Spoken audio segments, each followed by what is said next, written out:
धर्मेंद्र प्रधान जो शिक्षा मंत्री हैं, दिल्ली यूनिवर्सिटी गए और छात्रों ने उनको काले झंडे दिखाए और उनको योगासन करने नहीं दिया, क्योंकि नाराजगी बहुत है। प्रधानमंत्री इससे भाग नहीं सकते। यहाँ आसन कर रहे हैं, आज तो इंटरनेशनल योगा डे है, पर नीट के बारे में तो कुछ तो कह रहे, परीक्षा पर चर्चा करते रहते हैं, पर लीक पर स्पीक नहीं है उनका। पहले शिक्षा मंत्री कहते हैं कुछ गलती नहीं हुई है, कुछ घोटाला नहीं है, कुछ फ्रॉड नहीं है, और बाद में स्वीकारते हैं। और 8 तारीख को सुप्रीम कोर्ट में सुनवाई है।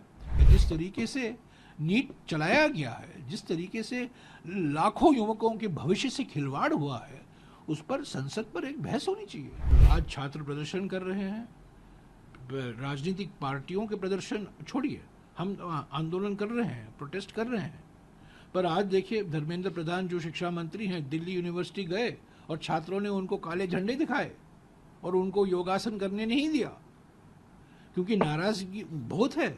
जिस तरीके से घोटाले हुए हैं, यूजीसी नेट को लेकर जो एग्ज़ाम रद्द किया गया है, नीट को लेकर जिस पर कई सवाल खड़े हुए हैं, और सभी जो परीक्षा है उनके ऊपर उत्तर प्रदेश में हो, मध्य प्रदेश में हो, गुजरात में हो, तीनों बीजेपी शासित राज्य हैं, और प्रधानमंत्री इससे भाग नहीं सकते। यहाँ आसन कर रहे हैं, आज तो इंटरनेशनल योगा डे है, पर नीट के बारे में तो कुछ तो कह रहे, परीक्षा पर चर्चा करते रहते हैं, पर लीक पर स्पीक नहीं है उनका।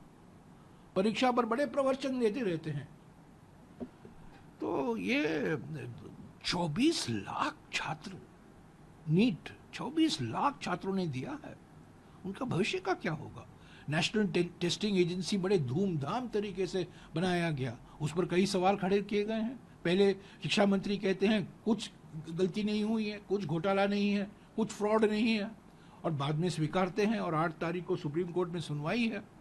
और एक और बात मैं कह दूं, 4 साल पहले प्रधानमंत्री ने बड़े धूमधाम तरीके से कहा, सारे केंद्र सरकार की संस्थाओं के रिक्रूटमेंट के लिए, रेलवे, बैंक या सेंट्रल गवर्नमेंट के जो ग्रुप सी, ग्रुप डी रोजगार होता है, उसके लिए हम एक नेशनल रिक्रूटमेंट एजेंसी स्थापित कर रहे हैं। 4 साल हो गए। NRA, NTA national testing agency है, एनआरए नेशनल रिक्रूटमेंट एजेंसी है।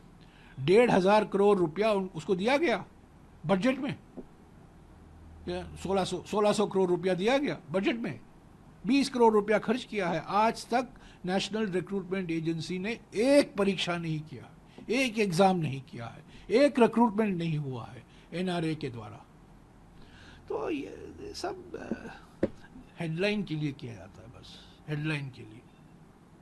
और नीट तो हमारे संघीय ढांचा पर एक आक्रमण है।